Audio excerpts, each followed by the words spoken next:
अस्सलाम वालेकुम, कैसे हैं आप? उम्मीद है ठीक ठाक होंगे, खुशबाश होंगे। मैं हूं अब्दुर्रहमान। आज हम बात करेंगे हल्का PP 217 की, जिसमें इलेक्शन होने जा रहा है शाह महमूद कुरैशी के बेटे ज़ैन महमूद कुरैशी और सलमान नईम के मद्दे मुकाबिल। याद रखिएगा, ये वो सीट है जिसको सलमान नईम ने जीता और शाह महमूद कुरैशी साहब ने खुद यहाँ इलेक्शन लड़े। उनका मकसद, पार्टी मकसद ये था कि यहाँ से इलेक्शन जीतने के बाद वो वज़ीर आला पंजाब बनेंगे, और उसके बाद सन 2018 का जब रिज़ल्ट आया तो शाह महमूद कुरैशी साहब वो इलेक्शन हार गए। इलेक्शन हारने की वजह क्या थी, इस पर भी बात करेंगे।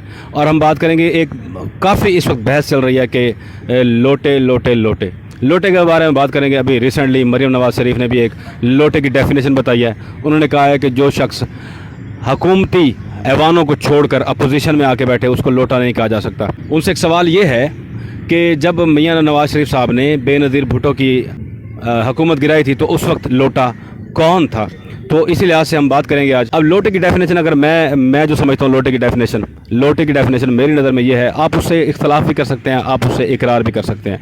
लोटे की डेफिनेशन मेरी नज़र में ये है कि अगर कोई शख्स अपने ज़ाती मफाद के तौर पर किसी भी पार्टी को ज्वाइन करे और उसके बाद अपने ज़ाती मफाद की वजह से उस पार्टी को छोड़कर किसी और पार्टी को ज्वाइन कर ले, तो ऐसे शख्स को लोटा कहा जाता है।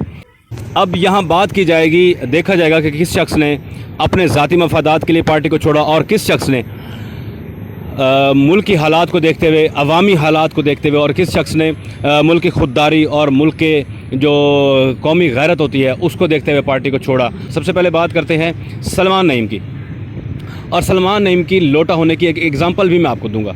सबसे पहले तो यहाँ बात करनी होगी कि सलमान नईम ने सियासत का आगाज़ कैसे किया। इसमें कोई शक नहीं कि सलमान नईम एक ऐसे घर में पैदा हुआ जिस घर में ऑलरेडी उनके वालिद साहब पाकिस्तान मुस्लिम लीग नून के मुतहरिक वर्कर थे, शेख नईम साहब। लेकिन उन्होंने कोई इलेक्शन नहीं लड़ा, मतलब MNA MP की सीट पर कभी नहीं लड़े। लेकिन जब उन्होंने चाहा कि अब अपने बेटे को भी सियासत में लेकर आएँ, तो PTI पाकिस्तान तहरीक इंसाफ की मकबूलियत को देखते हुए अपने बेटे को शाह महमूद कुरैशी के साथ जोड़ दिया। और आप इस तरह से शाह महमूद कुरैशी के साथ सलमान नईम जुड़ गए और उस सियासत को सीखने लगे। अब जब शाह महमूद कुरैशी साहब के हवाले से सलमान नईम का तारुफ होने लगा, तो यकीनन पूरे हलके के अंदर ये फैल गई बात कि ये PTI का वर्कर है, शाह महमूद कुरैशी साहब का वर्कर है। तो इस लिहाज से आपकी उस पूरे हलके के अंदर एक पहचान बन गई जो बुनियादी चीज़ होती है। इस लिहाज से सलमान नईम ने सबसे पहले शाह महमूद कुरैशी के साथ घूमते फिरते और हलके के अंदर अपनी जान पहचान बनाई और सबके साथ एक अच्छा ताल्लुक़ बनाया। नो डाउट वो एक अवामी वर्कर हैं, अवाम के साथ रहते हैं, हमेशा अवाम के साथ घुल मिल जाते हैं। अब यहाँ बात की जाए कि सलमान नईम ने पाकिस्तान तहरीक इंसाफ से इलेक्शन तो नहीं लड़ा, मतलब उनको टिकट तो नहीं फराम किया गया। अब सलमान नईम का कहना यह था 2018 के इलेक्शन में कि शाह महमूद कुरैशी साहब ने मुझे टिकट का वादा किया था और वादा करने के बाद मुझे टिकट नहीं दिया गया MPA का, तो इसलिए शाह महमूद कुरैशी साहब ने मेरे साथ ज़्यादती की। सलमान नईम ने 12 मरतबा अपनी तकरीरों में ये बात की कि मैं PTI का वर्कर हूँ, मैं PTI का वोटर हूँ, मैं इमरान खान का फ़ैन हूँ, मैं हमेशा इमरान खान के साथ रहूँगा। आवाम को ये कहा कि आप मुझे वोट देकर ये कभी ना सोचें कि मैं आज़ाद उम्मीदवार हूँ, आप ये सोचें कि मैं PTI की ही सीट हूँ। जब मैं जीतूँगा तो मैं इमरान खान से जाके मिलूँगा और मैं इमरान खान के साथ ही इत्तेहाद करूँगा, चाहे वो हुकूमत में हुए या ना हुए। ये कहना था सलमान नईम का अपने हर जलसे में 2018 की कैंपेन के दौरान। और इसी रिज़ल्ट में सलमान नईम सूबाई असम्बली के most youngest member of Punjab assembly बने। तो वो बातें साइड पे, क्योंकि अभी हम बात कर रहे हैं लोटा कौन हुआ और लोटा किस वजह से हुआ।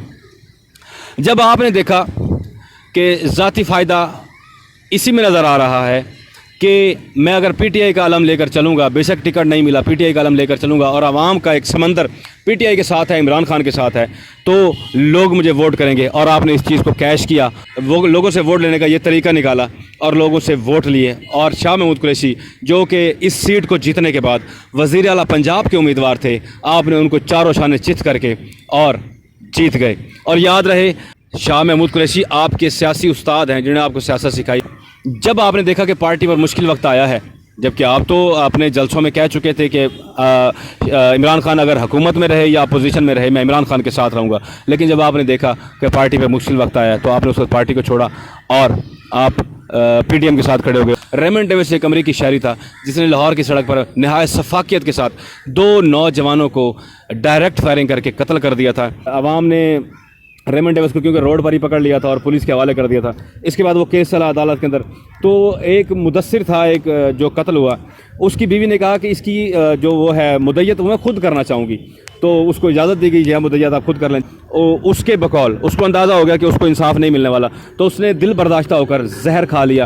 اور جب اس سے بات کی گئی, اس کا بیان ریکارڈ کرایا گیا ہسپتال کے اندر, تو اس نے کہا کہ مجھے نظر آ رہا ہے کہ مجھے انصاف نہیں مل رہا. یہ ریمن ڈیوس کو چھوڑنے کی باتیں کر رہے ہیں, ریمن ڈیوس کو آزاد کرنے کی باتیں کر رہے ہیں, حالانکہ اس کی وجہ سے پاکستان کے 4 معصوم شہریوں کی جان گئی ہے.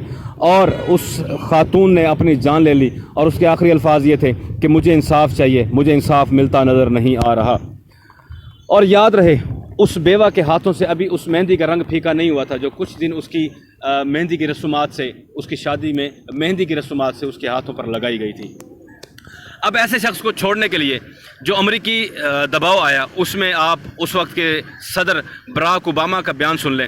براک اوباما نے کہا کہ جلد از جلد ریمن ڈیوس کو واپس امریکہ کے حوالے کیا جائے آزاد کرنے کے بعد, نہیں تو پاکستان کے تمام قرضے بند کر دیے جائیں گے اور پاکستان اس کے برعکس مشکل حالات دیکھے گا اور پاکستان کو معاف نہیں کیا جائے گا. اور اگر پاکستان ریمن ڈیوس کو آزاد کر دیتا ہے تو پاکستان کے تمام گناہ معاف کر دیے جائیں گے. اب اس کے ساتھ ہم بات کرتے ہیں کہ شاہ محمود قریشی صاحب نے پارٹی کیوں چھوڑی.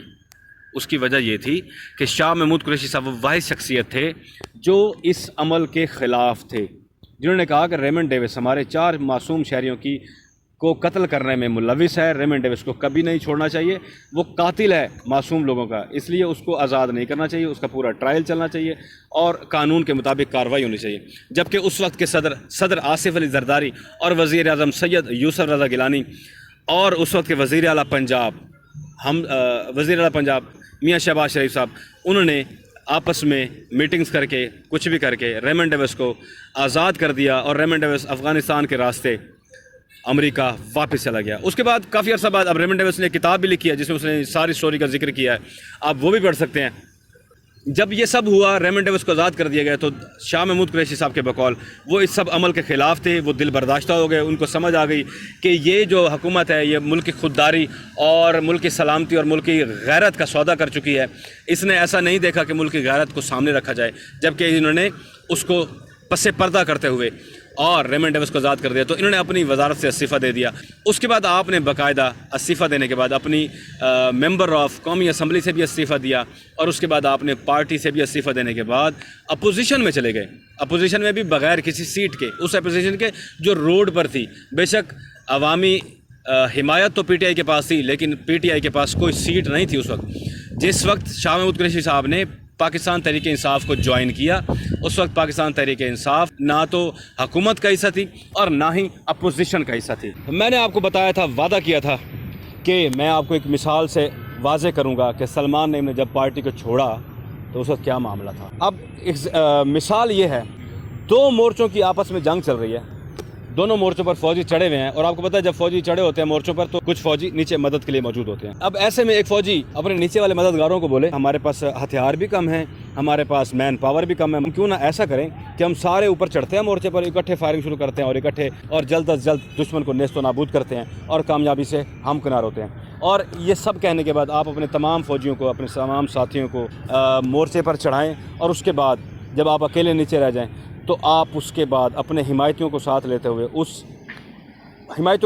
ہوئے یا اکیلے آپ اس جو سیڑھی کی مدد سے تمام وہاں اوپر چڑھے تھے اور انہیں نیچے اترنا تھا اپنی مدد لینے کے لیے, اسلحہ لینے کے لیے یا کسی قسم کی فرسٹ ایڈ وغیرہ لینے کے لیے نیچے اترنا تھا, آپ اس 300 400 یا 500 فٹ کی سیڑھی کو زمین پر گرائیں اور آپ دوسرے مورچے پر چڑھ کے اپنے ہی اس ٹیم پر فائرنگ شروع کر دیں جس ٹیم کے ساتھ آپ نے وہ سیاست سیکھی, جس ٹیم کی وجہ سے آپ اتنے بڑے سپاہی بنے سیاست کے. یہ تھی آج کی ہماری ایک چھوٹی سی کاوش جو محنت کے ساتھ آپ تک پہنچائی ہے. ہمارے ساتھ جڑے رہیے, ہم آپ کو اگلی ویڈیو میں بتائیں گے پی 217 کے لوگ کس کو ووٹ کرنا چاہتے ہیں. ہم سیدھا ہی عوام سے بات کر آپ کو بتائیں گے. بہت جلد وہ ویڈیو بھی اپلوڈ ہو جائے گی. اسی کے ساتھ ہی مجھے دیں اجازت عبد الرحمان کی طرف سے. اللہ حافظ.